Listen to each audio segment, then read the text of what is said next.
All right, we're recording. This is Service API's meeting for July 30th, notably our last meeting in July. And I know we are still hopeful, at least I'm still hopeful, that we'll get an alpha out sometime in August. So on that note, I figured it would be good to start off with a check-in on our release checklist for V1 Alpha 1. The good news is in the past week, we have moved 2 of the items in progress to completed. That was traffic splitting and tcproute. So thanks to everyone for contributions on that front. I think we're also making good progress towards advanced routing and TLS config, and hopefully even conflict handling semantics.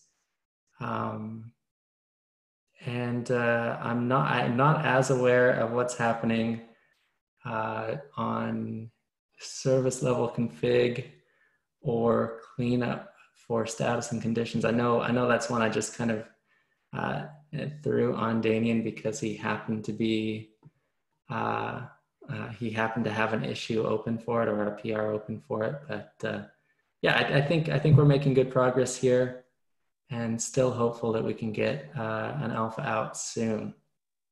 But on that note, something that I brought up briefly in office hours yesterday is that it would be really helpful to have, and I know this feels like we're going back in time a little bit, but to have a single doc as a means of accepting API review from both ourselves and anyone else we can get to take a look at this API before we commit it to being an initial alpha release. I know Tim is interested in doing a review, and I know it would also be helpful for us internally to do a full review. And since we already have everything checked into the code base, it's harder to do a review of everything there. So kind of a review of all our existing APIs, I'm hoping would make sense in the next week or two, just to make sure we haven't completely left something out or designed something that just does not make sense. I think just getting this kind of top to bottom view of the API and some broader feedback would be helpful. So yeah, that's something I've assigned to myself. I don't think it'll take too long to get a doc together. But does anyone have any thoughts about that? Does it seem like a reasonable way to do a full API review? Is there a better way to open up this API for review before we hit alpha?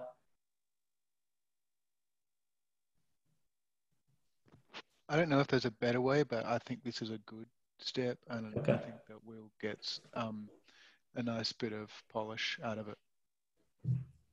Great, appreciate that. Yeah, that's definitely my goal. So hopefully we can get some great feedback here. Next up, I just added a few PR and issue things for triage. One of them I created myself, and this is actually a bit of a follow-up again from some discussion around conflict resolution and discussion around gateway class and how that interacts with gateway. I started to get scared as I looked at gateway class of the impact that changes at that level could have. As an example, if you change something like in gateway class, like allowed route namespaces to be something that was somehow invalid or selected less namespaces, you would invalidate a large number of routes for all gateways that were using that class. So, my real concern here is the blast radius of gateway class is potentially massive. Instead of affecting, say, a single gateway, you have the potential to affect, every gateway that happens to be using that class in your cluster. And I have similar concerns about the parameters that they reference. So A lot of my thoughts here kind of merge those two together, gateway class and the parameters that either are included in that resource or referenced by it. So just that I am kind of referring to both here. I had a few not particularly great ideas for how we could handle this, and I just wanted to get some initial feedback and suggest and get some suggestions. And it looks like Andrew has actually already commented, so interested in that too. So the first idea I had was, well, we could just make gateway class and the parameters completely immutable. Once they exist, they are what they are. And if you want to change them, just create a new gateway class and then gradually migrate gateways over to use that new gateway class. That is great in the sense that it enforces safety. It enforces a relatively safe way of making changes and applying those changes one by one to each gateway. It is problematic because I can imagine with this scenario, we would have just huge numbers of gateway classes over time. And that could get messy. There are certainly ways that as an implementer, as someone using this API, you could clean that up. You could transition all your gateways to a new gateway class and then get rid of the old one. But it's messy, and I know most people or many people do not like the idea of immutable resources in Kubernetes because it seems to go against the whole idea of declarative APIs. The next idea I had was, why don't we treat gateway class and params as templates? So this is essentially saying, okay, so when you create a gateway, everything associated with that gateway class is now applying to the gateway. We make a copy of it. We do something like that. We make a copy of everything associated with the gateway class at that point in time. And then those are now separate. So it's really just a template. This is also safe, but the potential downside here is that multiple gateways are going to have the same gateway class name, but that gateway class could mean wildly different things if the gateway class has evolved over time. So at that point, gateway class is not even the right name for this resource. It's more gateway proto or some other such thing. And then another option would be embed versions or revisions within a gateway class. This one seemed just, really complicated, but the idea of we can version gateway class and embed those versions within a single resource. And if you want to make a change, you create a new version of parameters of whatever it happens to be inside this resource. And when referencing a gateway class, you reference not just the name, but also a version. This works, but it results in what would potentially be a very messy resource. And I can't think of any prior art here. And then my final idea was, well, we could just say, this can break things, but we can trust users not to break things. You know, that we don't love any of the options above. We can't think of anything better. And maybe the answer is trust users not to break things. That's a high level overview of my thoughts on this, but I am super interested in any feedback or ideas around this that anyone else might have, because I know I don't love any of these ideas. Yes, and Andrew's comment is a great one, and I'll cover that just briefly. We have talked to the folks at SIG Storage, and they, as I recall, they wish they had done something closer to templatizing or something like that, the kind of point in time reference. But right now it is not well defined. as I understand it. So it depends on the implementation as far as how this is treated. So yeah, that's a whole lot of background. Does anyone have any thoughts on if this is something we should handle or improve process around?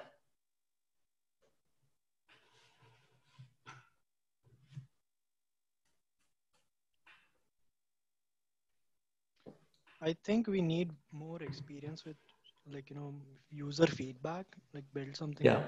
up and then like this is something, it seems like we're thinking about scenarios because it's like unknown. And Yeah. it's hard to like predict how to actually design a solution around it. So, this is something in my opinion can wait, be even alpha 2, 3, like very much, towards a beta thing rather than right now. But so this is very important from a user experience perspective. Yeah. Sort of as a follow-up to that thought, I'm wondering how many things there are that really would be damaging to change. I mean, you have the one example of allowed namespaces, but how many things are there really where changing it would have very potentially destructive effects? Yeah, so obviously, I'm thinking about it from a perspective of Google Cloud, where we might have parameters or something that would require us to spin down and spin up new infrastructure, as an example, right? That is not everyone's use case, but I imagine there are other things that could potentially result in breaking or disruptive changes. That is I a guess what good I'm point. getting at, Go ahead. yeah, maybe some of those things could just go in the gateway. Maybe we can say gateway class, we can't have fields that would be destructive if mutated. Maybe that's an option. If we can figure out a solution for allowed namespaces, maybe we can generally say avoid putting fields in gateway class if they can go in gateway, and if they would be destructive if in gateway class and were mutated.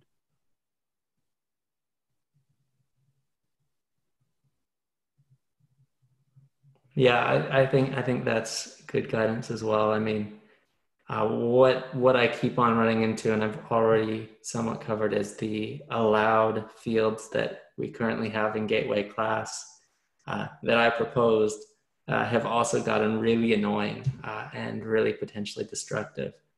I do think they provide value, but maybe the answer is try to look at different options. Like I've already proposed a different option for allowed gateway namespaces. It's less clear for routes, but maybe if we just focus on that specific issue, maybe it is a rarer issue beyond that. Maybe there aren't so many breaking changes within gateway class. As an example, we've already considered controller immutable, which I imagine would be a breaking change for most things. Another question to that is how many changes are not easily reversible? Like if you do change something and and one thing would be like running something like which deletes all secrets in your cluster, right? Like that's like a really big, large blast radius, right? But in this case, Yeah. it's like it seems then to me that we can recover pretty easily. Again, not a good thing. Like you should be able to easily mess things up, but Right, sure. So in most cases, if a parameter can change, it can also be changed back, and that should result in recovery. Is what you're saying? yes. Yeah.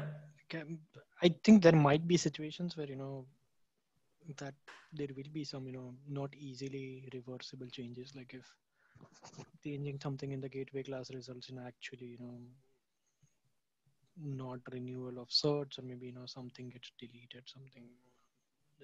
Right. I don't have a good example of like an irreversible change that could happen, or a change that requires a lot more manual work later. Yeah, that makes sense. I think there's kind of a number of dimensions to this, and we can talk about the parameters which are defined in gateway class, and we can think about what they mean. So I think your allowed route namespaces, right, is the big one. So we can define behavior for that. We can say this is what we think, but everything else is, everything that's controller specific is, you know, it's by definition out of scope, and you can't require parameters to be immutable. You can just say, hey, it's a good idea. And in the same way, you can't require controllers to make changes, to implement changes in an operationally safe manner. You can only kind of say it would be a good idea if you did.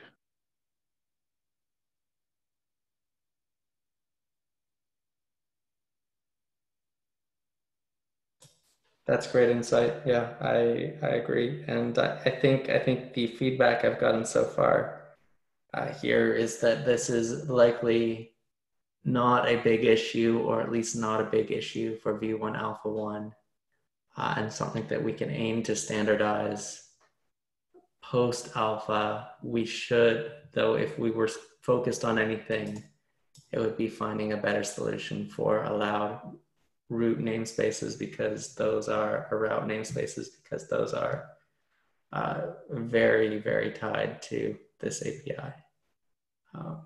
At least providing guidance for what should be done there if it changes on the fly. But yeah, that's great feedback. I love when I file an issue and think it's going to be a big deal, and it turns out that it probably is not going to be a big deal, at least not a huge blocker for an alpha release. So cool. Okay, the next one that is new is simple PR from James. I liked the logic here. James, is there much to say about this one? Not too much. I was actually reviewing one of Harry's PRs, and I saw that we have in the HTTP route match, we have header match type, but it's just path type. So both of these fields are telling us how to do the match. So it seemed reasonable to follow the same naming convention. The other thing that I noticed while I was doing this is that where we've got constants, which are of foo type, which are of type foo type, like here we have path match type, we've named them something foo type. So I think one of the examples is the address type. So we have a string alias, type alias for address type, but we've got named address type and this address type and that address type. And I think it would be more canonically Go if we just dropped the type string from the names of the constants. So instead of having path match type exact, we just go path match exact, for example. So that's a change if we all agree that I can propagate through the API.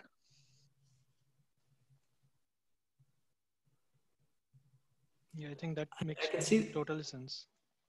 Yeah, that makes a lot of sense for things like path match or header match that are very unlikely to, path match is not a term that we're going to use for other things. Where it may get a little messier is something like address type, where I don't think that's going to be a big deal. But right now, what are address types? Just IP, and do we even support anything else right now? Yeah, this shows up in a few of the different constant names. So we have TLS protocol type, TCP protocol type. But then we're not really consistent about it, because hostname match domain is hostname match domain. It's not hostname match domain type. IP address, for addresses, we have a type called address type, and then we have IP address type and named address type. Yeah. I think I'm responsible for adding most of these. So clearly I've had different ideas about this at different times in my life. Right. Yeah, that makes sense. I did do a quick whip through the Kubernetes code base, and in general, where I've seen these kinds of constants, the type string is omitted from the constant name. Yeah. Yeah, I mean, that makes sense. I don't have a strong feeling either way, but a more concise name probably helps here. So I'm fine with that. One thing I'll say just on this PR in general, this matches header match type, the naming that we already have for header match type well, but it does mean we're starting to deviate even more from the Ingress V1 API, where we do have a concept of just path type, not path match type. I don't think that's a significant deal, and we are already starting to support different, I mean, this API is already significantly different than the Ingress API by design. So I don't think that needs to be a blocker here. It's just a note that it does differ from the Ingress API. But I think this is probably clear, and it does match what we have for header already. So yeah. Cool, thanks. Great. All right, well, yeah, thanks for that. Go ahead. Look at this PR. This seems to be good, James. So thanks for making it consistent. I noticed, okay, this is the second time I've seen this. Yeah, Do not merge. It doesn't like the fixes thing. So I figured Oh, yeah. Oh, okay. automatic fixes to automatic closing of GitHub issues and whatnot. So. Got it. Okay. I'll have to edit the commit message. Yeah. Good to know. I can do that today. Cool. I just opened another small PR just Okay. before this meeting. Yeah, let me take a look.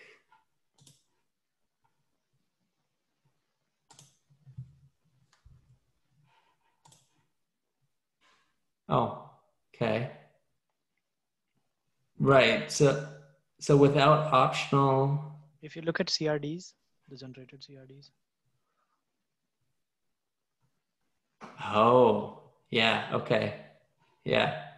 And this is that same thing where a default does not get applied if it's a required field. Correct. Yes. So I was trying to use the CRD, and I was like, oh, okay, default will not be applied. So that was a little annoying. Yeah. Okay.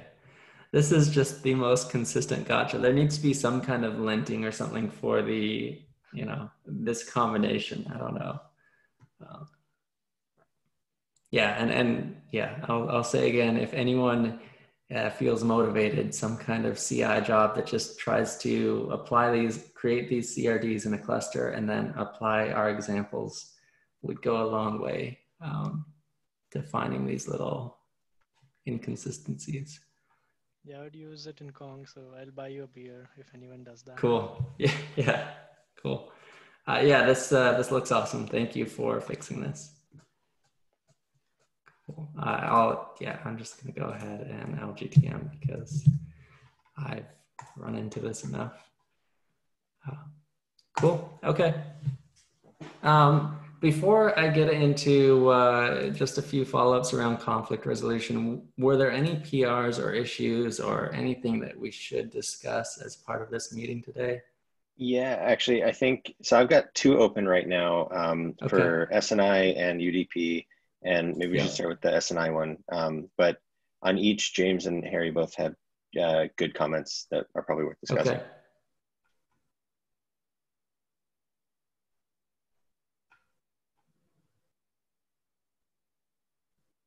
So this was a suggestion to move SNI into host names, so and add a TCP route host that looks a lot more like HTTP route and not have SNI under matching.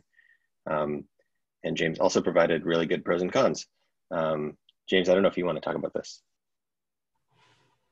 When I saw the SNI in there, it sort of seemed like maybe it was an opportunity for us to make TCP route more analogous and follow the same structure as HTTP route. But yeah, I guess the pros and cons are, it's more complex.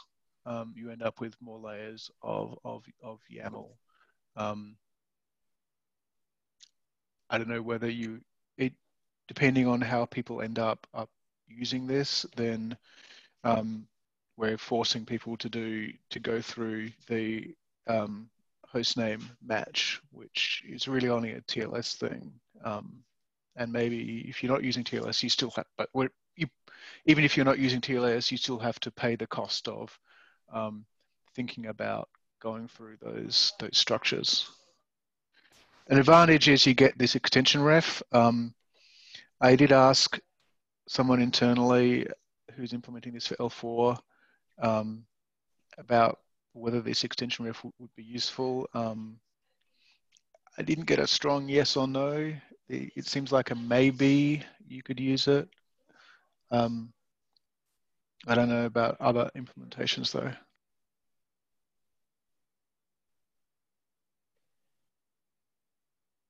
Right. And I think you could kind of accomplish the same thing if you had a different route for each name, right, that had a match on SNI, because the match has an extension ref as well. But that is definitely a heavier way to do it. Does the HTTP match have an extension ref? Yes, I think so.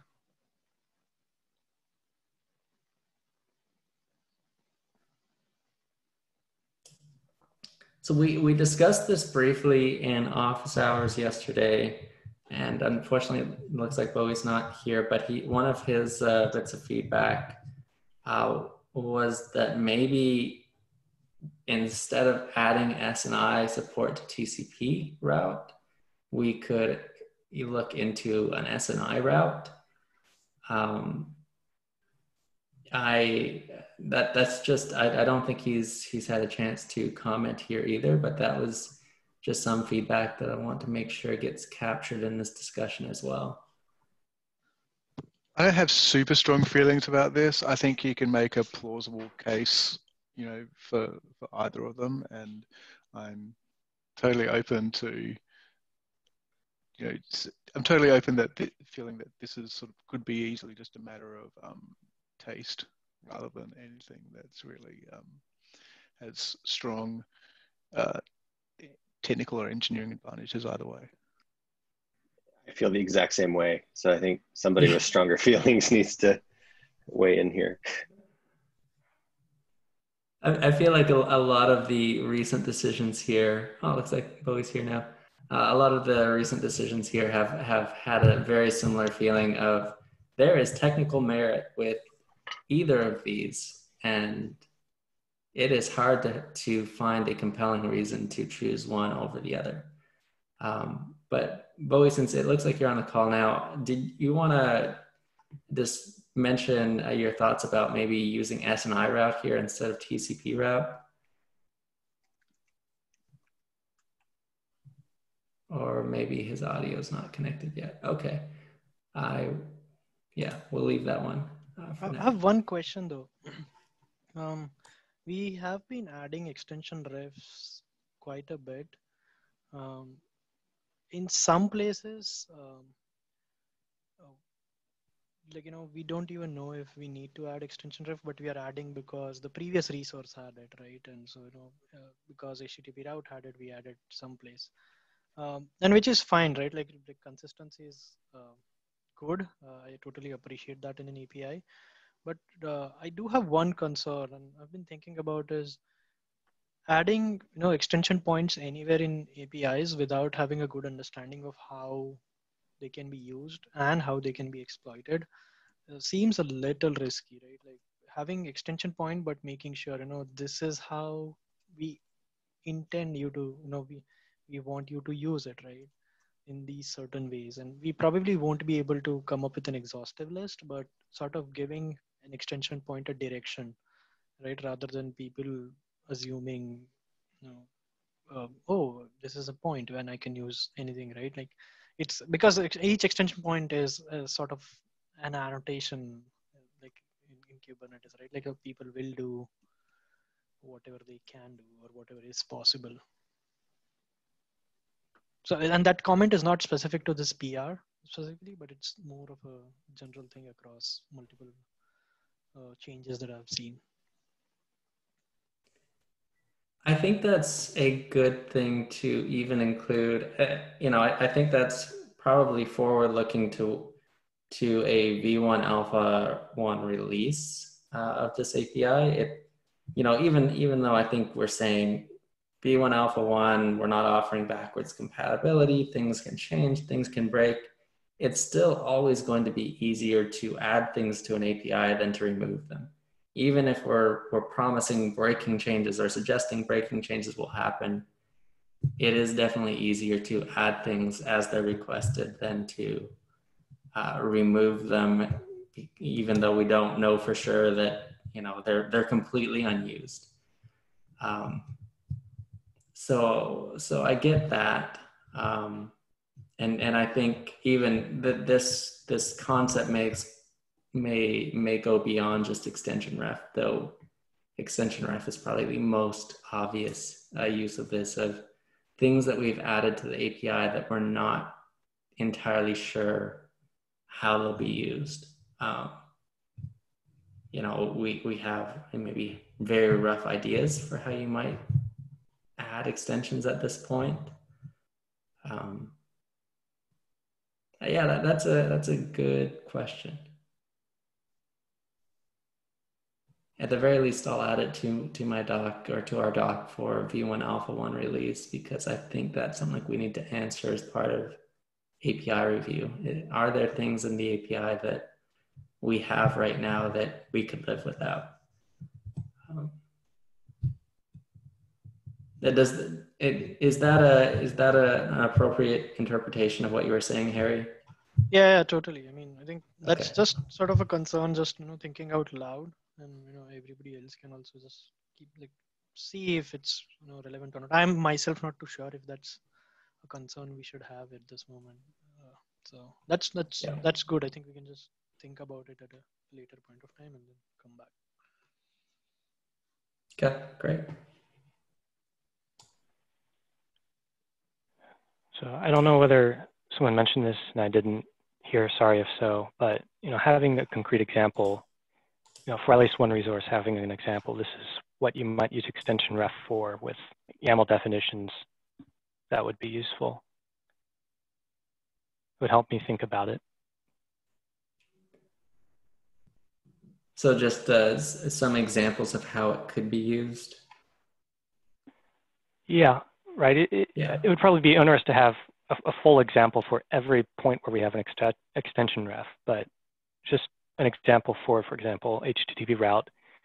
What are some ways we envision people using this with, like, concrete definitions? I mean, made up, but concrete, so you can actually look at, you know, this is the kind of object we imagine you would create with these fields, these values, with this meaning.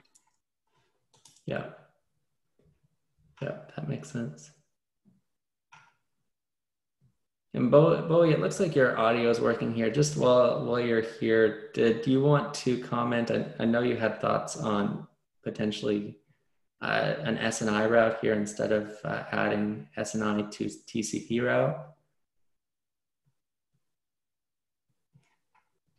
Yeah, it's either, I also made a note on the chat in case my audio is completely messed up, is that we are starting in the process of just reaching out to some of the main API reviewers just to kind of book time on their schedule for when we get closer. This is a good note. The SNI route, I think, like, since we call it TCP route, like, TCP is I know that people think of, like, TLS streams as TCP, but that ain't TCP, that's like a byte stream. And the question is, like, should we call it TCP route or something else? Maybe it's just a name thing, but it strikes me as a little bit, the naming is a little bit strange.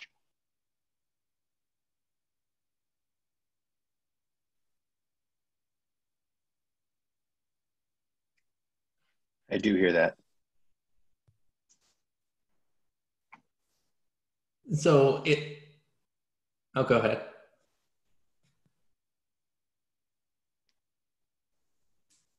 It sounds like, Bowie, what you would be okay with a single route accomplishing both of these things, just potentially with different naming, or would you rather have two different route objects here?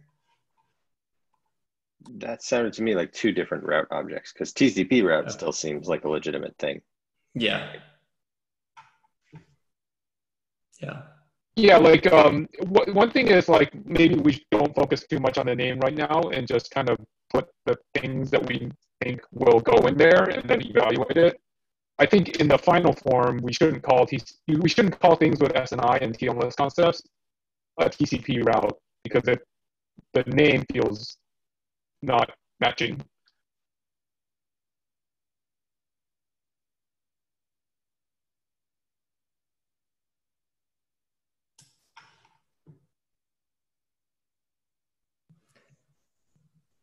Yeah, that's helpful.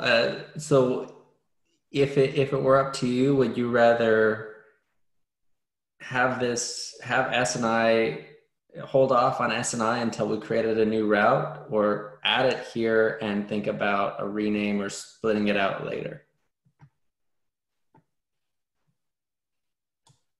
For V1, Alpha 1, that's a conversation whether we just throw it in. My inclination is to not, but on the side we can work on what things need to be added for SNI to make it work.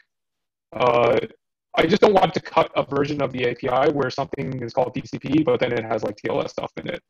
That seems like probably setting us up for some kind of pain later.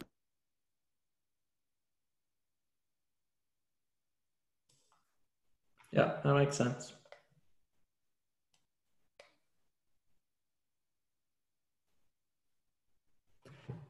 Okay, well, thank you. If we have a separate, go ahead. Sorry, Rob.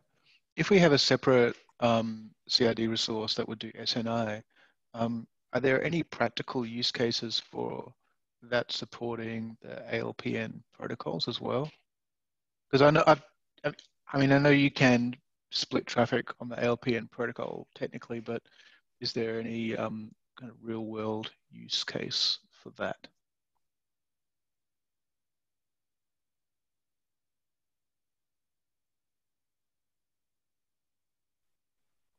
I'm not sure if this is quite what you mean, but I know with gRPC sometimes there are servers where you can connect with HTTP1 and do a REST request or just speak REST, or you can connect with HTTP2 and send a gRPC request. Is that the kind of thing you mean?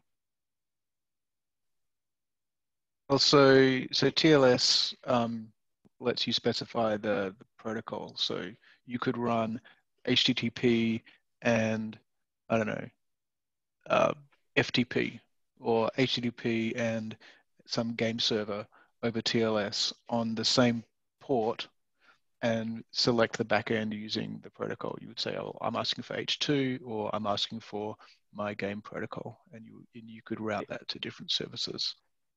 Yeah, that's what I mean. I mean, you have a server and you use ALPN to connect. Well, if you're doing a gRPC client, use ALPN to say, I want HTTP2. And if you're just a regular REST client and you want HTTP1, I guess you omit the ALPN and you just send a regular HTTP1 request.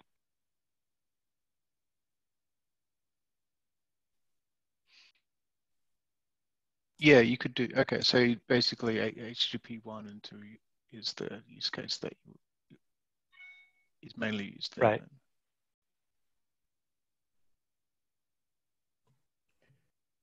Yeah, we haven't talked a whole lot about ALPN, but that's also, thanks for bringing that up. And I know we don't have really any time, but I at least wanted to mention that this is something that came up in conflict resolution of this question I added here. Do we need to support multiple, further down, there was this idea of protocol is going to be unique for host and port. But it's, if we want to use this API to communicate the protocols supported or to suggest that this is listing on N protocols, then I don't know that we can require that host, port, and protocol combinations are necessarily unique. You could have multiple protocols on the same host port combo. Does that make any sense at all? Yeah, I think it makes sense. In my experience, well, I guess I have the same experience as Micah. Like I've never really observed other protocols other than HTTP 1.1 and H2 being exposed, being negotiated through ALPN. Yeah. All right. Well, is there anything else we should discuss today? I think we are at time, if not.